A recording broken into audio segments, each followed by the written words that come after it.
I get to work every day with CEOs and executive management teams and entrepreneurs who still struggle with the fact that they get emotional. Like, why am I overwhelmed? Why am I emotional? There's still a lack of understanding out there. That's what I'm all about, is I really want people to understand what's actually happening.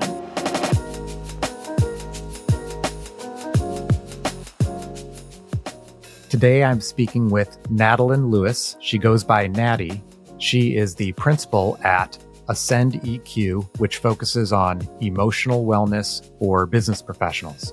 Natty tells a story about a debilitating anxiety attack she had about 10 years ago, the result of which she pivoted her career to focus on this. And anybody who faces any kind of stress at work will get a lot from this conversation.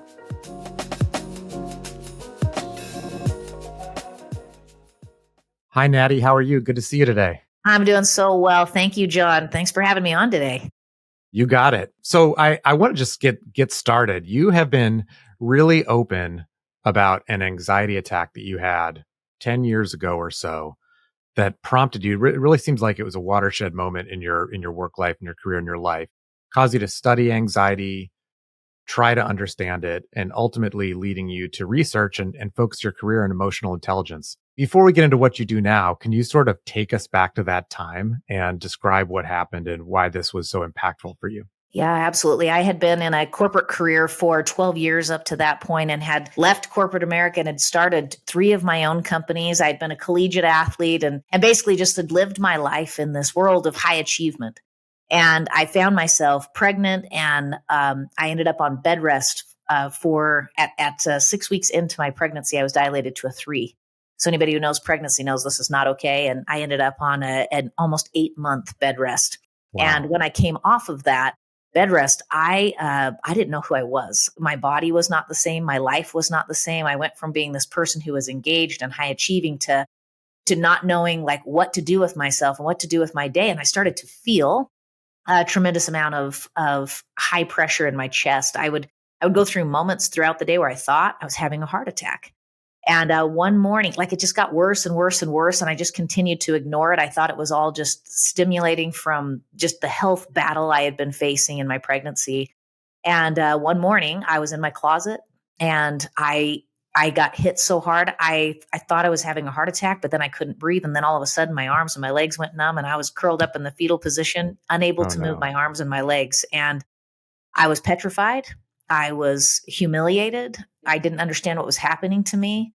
I got to the hospital and they ran test after test after test after test. And every test that came back inconclusive, they would continue to say things like, this could be a mental situation. This could be an emotional situation. And every time they said that, I got more and more like mortified and embarrassed. Like, how is it possible that I could be having a mental situation or an emotional situation that would literally debilitate me, incapacitate you? I was incapacitated, paralyzed. And it was an entire day in the hospital of tests and a series of things before they sent a social worker into my hospital room to talk to me about my children at home.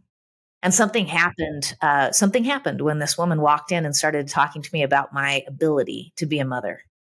It was like somebody flipped a light switch on, like with so much energy and passion that everything turned on. And all I wanted to do was get out of there.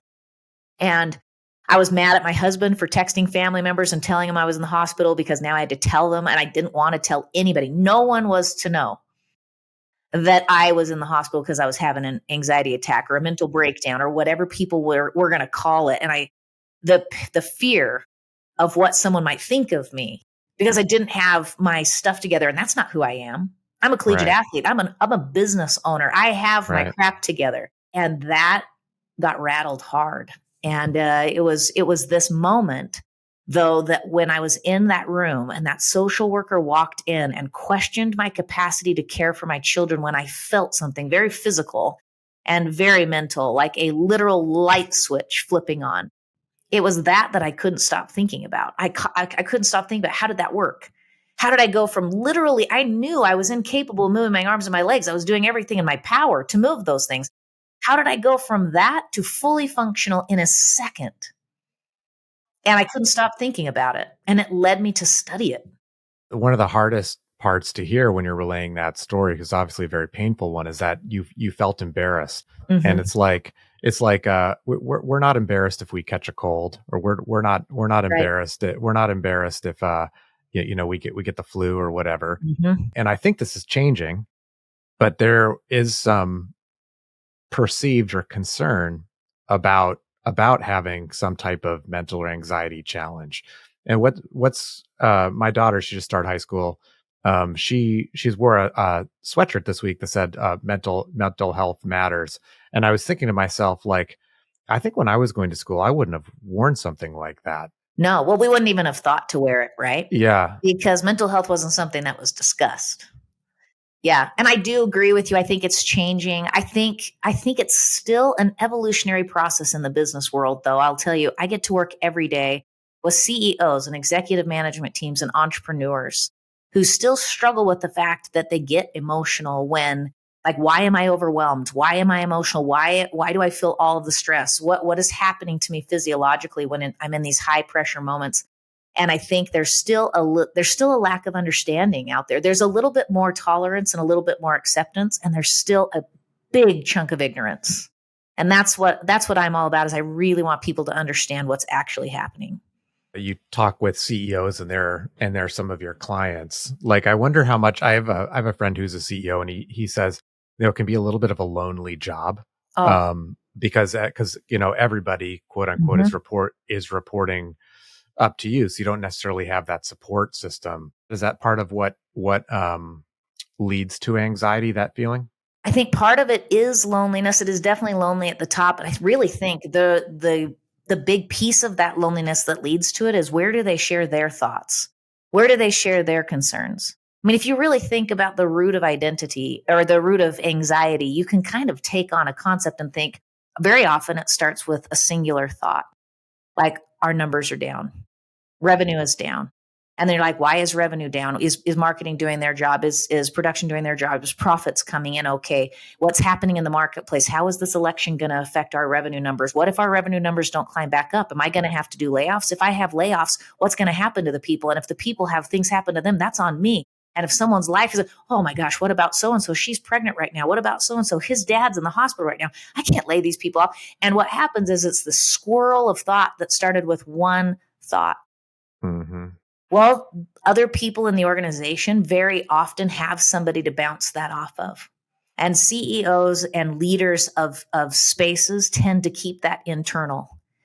And it squirrels in there, and they don't have 20 concerns because they don't think about that squirrel one time. They think about that thing like a really bad mixtape from the 80s on repeat. It just keeps going and going and going. And when you've thought about 20 concerns 200 times, you don't have 20 concerns, you have 4,000. And 4,000 concerns would overwhelm anyone. And even as I just went through that little exercise of thought, I would bet anybody listening to that is like, oh my gosh, I've had those exact thoughts before. I've listened to that exact mixtape before. And I want you to think, when I just repeated it, what did you start to feel in your heart? Did you feel your heart rate increase a little bit? You feel your mind start to race just a little bit? For some people, they start to feel a little heat in their ears, a little prickling. That is the basis and the ground piece of anxiety. Is it starts with a thought, but that thought creates a picture, and the outcome of that picture is what's creating that anxiety. And a lot of that stimulates in these leadership positions because there's no one to express the thought to. So they hold it and they process it and they stuff it and they create that narrative and put it on repeat. I know that you have, through your years of research and the start of a business, you've created a framework for understanding and dealing with it. I want to start out that conversation by trying to create an analogy with EQ or mental health with physical health. So when we think about physical health, I think many people know what the building blocks to that are. You know, exercise, nutrition, sleep, wash your hands. All Right. that kind of Right. stuff. What are the building blocks, if you will, a couple of them or one of them or whatever, for heading off anxiety or reducing its impact? You know what? Ironically, they're so similar.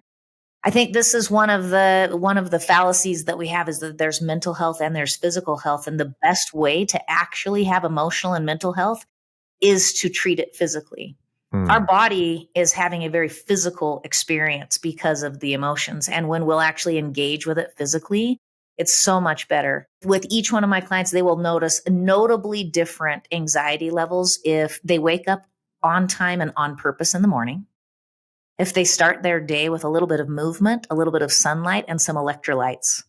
So if I wake up and I wake up on purpose and I consume some electrolytes in some cold water and I take a little walk outside, even if I do this for 5 minutes, the amount of reduction of anxiety over the course of the day is staggering. Wow. It also makes a difference how you work out. Like, John, if you are the kind of person who has a flight response to high intense situations, I need you to move. I need you to actually move, not on a stationary treadmill or a stationary bike where you don't actually move anywhere. I need you to move, actually move.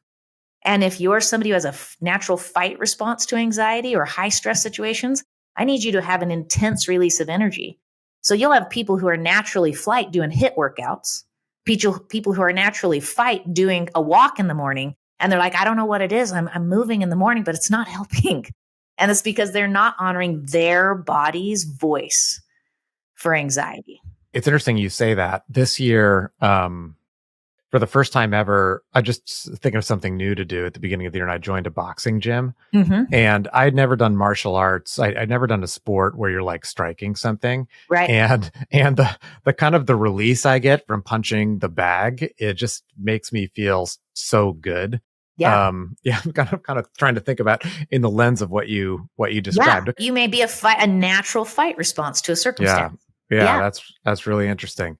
So I want to ask another question about like emotional intelligence from a different angle and trying to understand it. So I was thinking about there's EQ and emotional, there's IQ, I guess like natural intelligence. And I think with IQ, I think a lot of people would think it's something you're born with. But with EQ, is that true? What components are like inherited versus taught versus learned? I think everyone, from my experience, I get to work with people from all walks of life. So I work with executives of billion-dollar corporations, and I also go in the prison once a week and teach people these same skills. So every walk of life I have seen. And I would say from my personal lived experience that everyone is born with a different window of tolerance. And we have an opportunity in that to grow that window of tolerance, or to lack understanding for that and react to it every time. And so I think there are people who are born with a smaller window of tolerance. I think the rest of it is often learned. And I think the vast majority of it comes from having lived experiences that push against that window of tolerance more and more and more without listening and without understanding until we no longer understand how to stay inside that window of tolerance. So if you take, for example, a child raised up in foster care, where they were in a constant state of not even knowing if they would have a bed that night or food that night or basic physiological needs. They were constantly pushing on their window of tolerance for just the stress of survival. While another child who came home every night to a stable foundation with a home with a loving parent or parents and had their physiological needs met would not have had the same push against that window of tolerance that child did. However, in that same home, there might have been discontent and disagreement. And there might have been a constant threat to emotional safety where my parents might get divorced and they might have that thought every day. That child's getting pushed against the window of tolerance in a slightly different way. But both of them are having an opportunity to either expand that window or lack understanding and start shooting outside of that window, either in hyperarousal or hypoarousal. And that's where I think that happens. So I think people are born with a slightly different window of tolerance, but I think our life experience pushes against that differently. And I really think it's whether we're raised in an environment that pushes it so hard that we don't even get a chance to understand it before we've lost it, or whether we had an opportunity to learn how to expand it over time. That's really interesting, and you used the term "understand" a few times in your last answer. So I want to maybe use that as a segue into your framework. And so you have a 3-step framework. I might be oversimplifying about emotional intelligence, and the first one is understanding your emotions. Yeah, and like I get that phrase, but it's easier said than done. I would think. How does somebody go understanding their emotions? Is it just saying I'm angry right now? or is it something different than that? A little different than that. So we have seven, like there's seven components to the overall framework, but the basis of what I teach this on is this.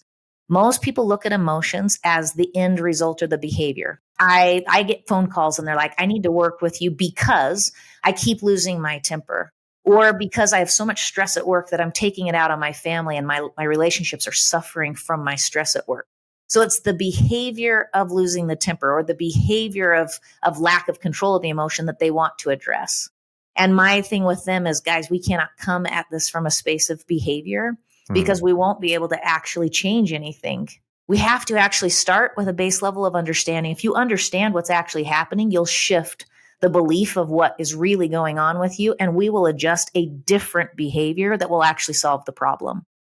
And so from that space of understanding, what I mean is I want people to get a master's degree in recognition. So if I can encourage anyone listening to this to do one thing, I would say right now, I want you to get a master's degree in recognition of three things. One, what is your body doing when you feel stress and anxiety?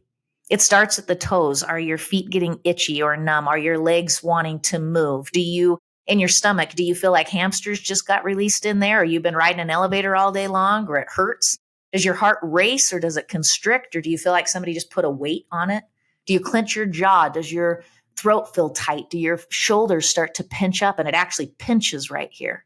Do you get a headache? Do you get hot? Do you get cold? Do your hands get clammy and sweaty? Do your pits sweat? Does your head sweat? Or do you get cold? Or do you freeze up? Do you get tense?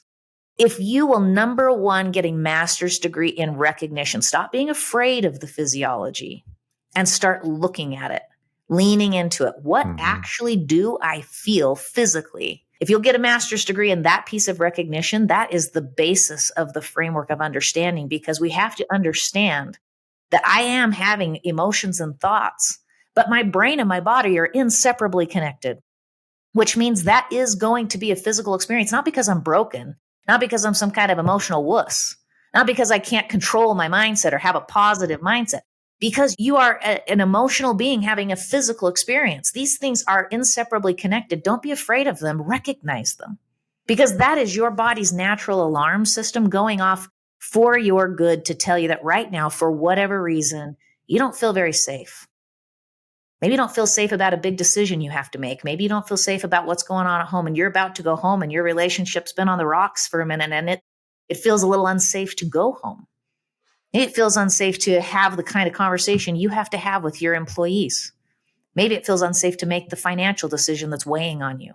Whatever that is your body's natural way of trying to protect you.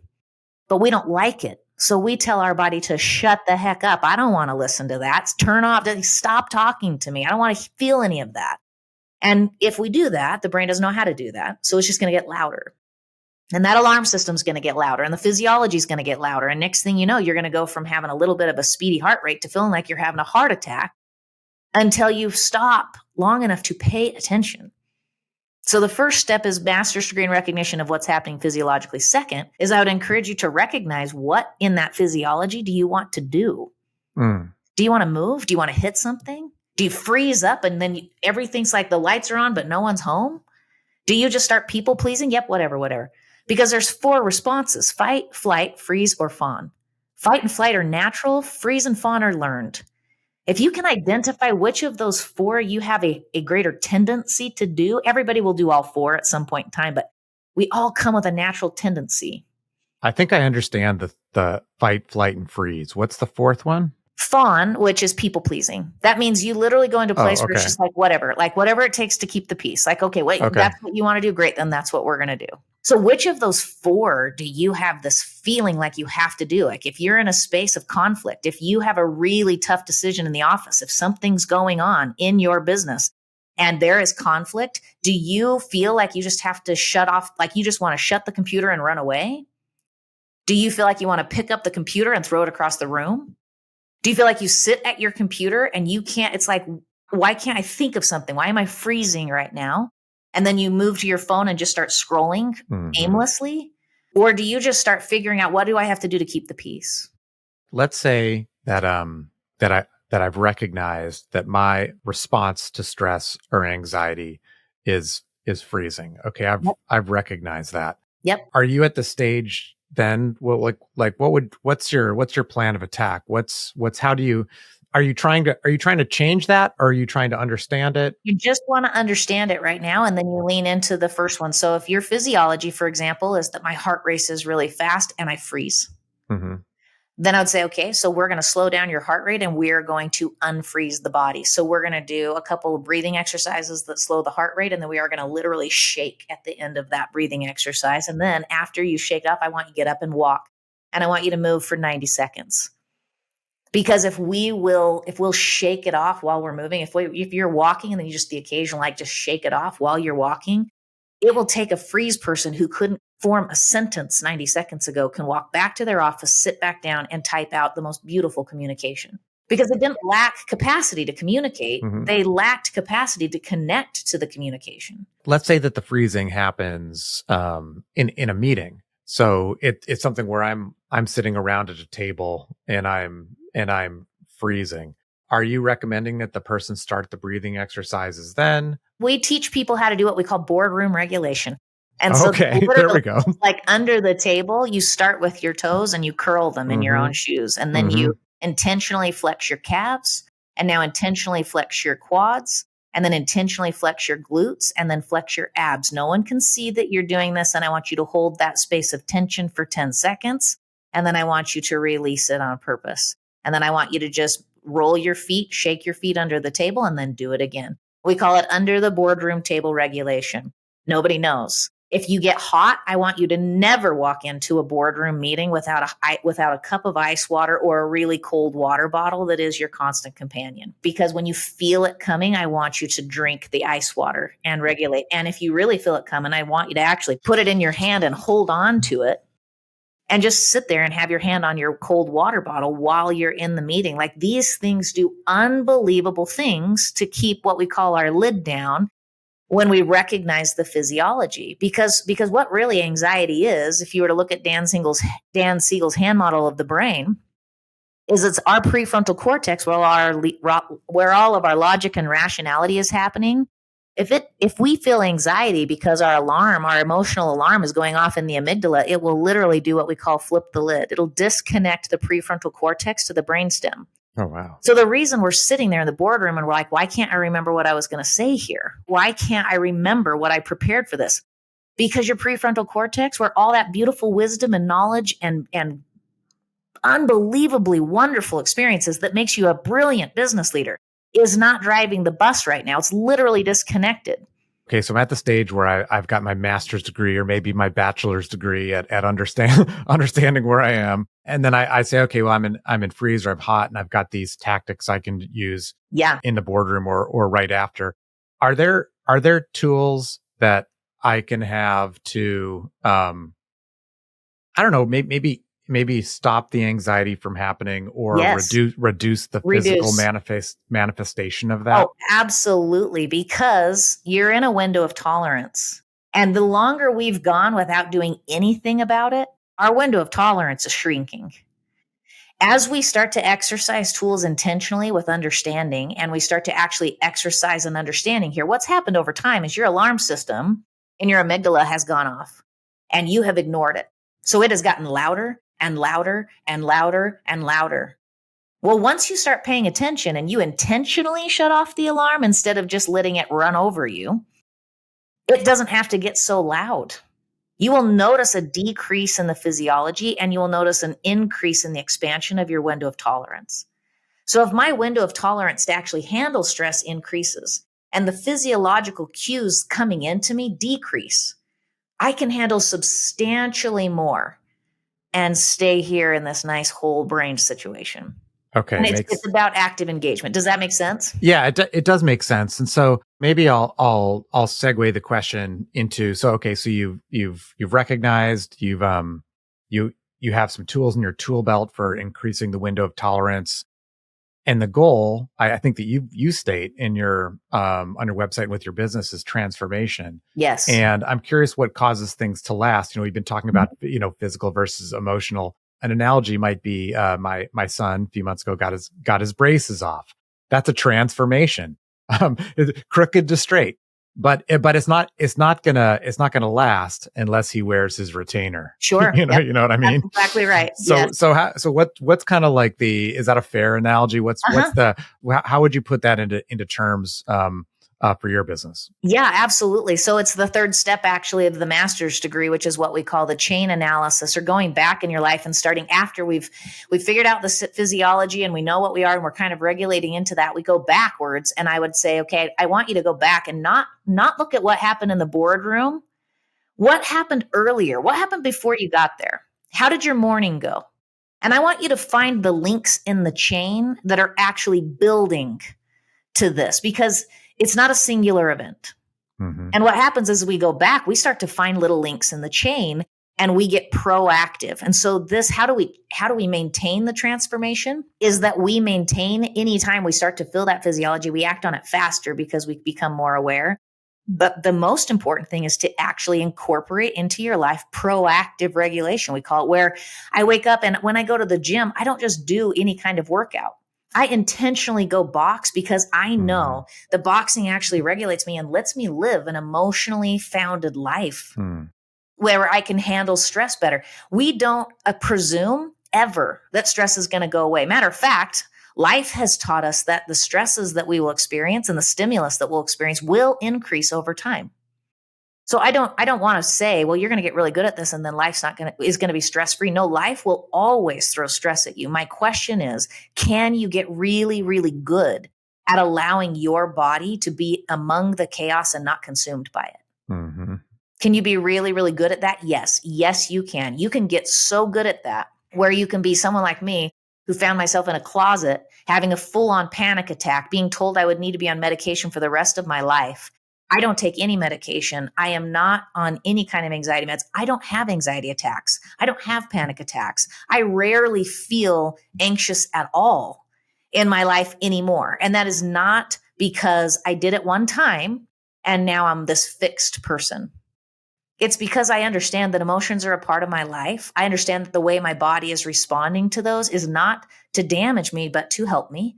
When I recognize that it's communicating to me for my good and I actually engage with it and physically respond to those emotions, I notice that everything calms right down. One of the big things I noticed in my own life, just like you said you joined a boxing gym, you're like, wow, this feels good. Well, I had been a competitive athlete my entire life. And the only time I didn't do that was when I was stuck in a chair during pregnancy. It was connecting part of the dots to that I had lost the intensity of workout for myself that I had no idea was providing emotional support for me. And it was, because I'm a natural fight response and I have a boxing bag in my garage right next to it as a med ball.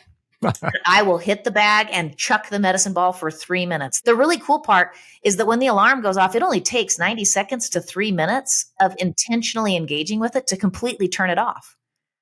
So we have people that sit around all day long feeling all of this anxiousness. Their stomach is churning. They feel sick to their stomach. They keep working. I'm just going to work through this. If I can just get through this, if I can just send this email, if I can just make this decision, if I can just push to this next phase, if I can just get past this downturn in revenue, everything will be better. No, it really won't, because all you're doing is you're shoving all of that emotion down and it will come out sometime and it ain't going to be pretty because it's not coming out where you want it to. So probably the audience at this point is saying, I want to level up my EQ. How should someone think about their time commitment? Sometimes the biggest hurdle to getting started is saying, oh, it's gonna be a lot of time. It's gonna cost a lot of money. It's gonna whatever. How should someone think about the time commitment to getting started on a journey to leveling up their EQ? Yeah, well, you know what? I mean, I would encourage anyone to just start with 10 minutes a day of being really intentional and do 4 things. Wake up in the morning on purpose and do not wake up. Get out of bed to face something. So if your thing in the day is like, I'm building like the world's greatest podcast, then John, when you wake up, you're not waking up in the morning. You are the world's greatest podcaster building things that are changing people's lives. And that's why you get out of bed in the morning. So the first thing I want you to do is find purpose and get out of bed right when it's time to go face that day. Do not hit the snooze button, right? So that's step 1. Step 2, the first thing you do when you open your eyes, go put some cold electrolytes in your body. So whether that's LMNT or Relight or some Powerade, just put some cold electrolytes in your body. And while you're sipping on those things, yes, see, LMNT, I love it. I walk outside and just take in the outside for 3 minutes while you breathe in and breathe out and sip your electrolytes. And if you want to walk during that time, walk. And if you want to sit on your porch during that time, sit. But just do that for 5 minutes and then walk in your house, grab a piece of paper and a pencil or a pen, write the answer to the question, what do I really want? And if you will focus, you're like, if you do those 4 things, just try it. Just try it. And while you're doing that, start paying attention. Like, just do those 4 things to start your day. Take 10 minutes. And then just during your day, start to create recognition. Not from a place of fear and judgment of yourself. Like, why can't I get my crap together? Why do I keep feeling this? Why am I having heart palpitations? Why am I feeling so much stress? Why can't I handle this like I used to? I hear that all the time. Do not evaluate your physiology from a place of judgment. Evaluate from a place of curiosity. Get really curious. What does my body do when I feel stress? And what would happen if you actually engaged with that instead of ran from it? And if they'll just do that, just start there. And if you start to notice the difference in the impact, then you'll feel ready to invest in what it looks like to really level up that emotional intelligence, and it will change everything. Natty, thanks so much for joining me today. Yeah, it's been a pleasure, John. Thank you.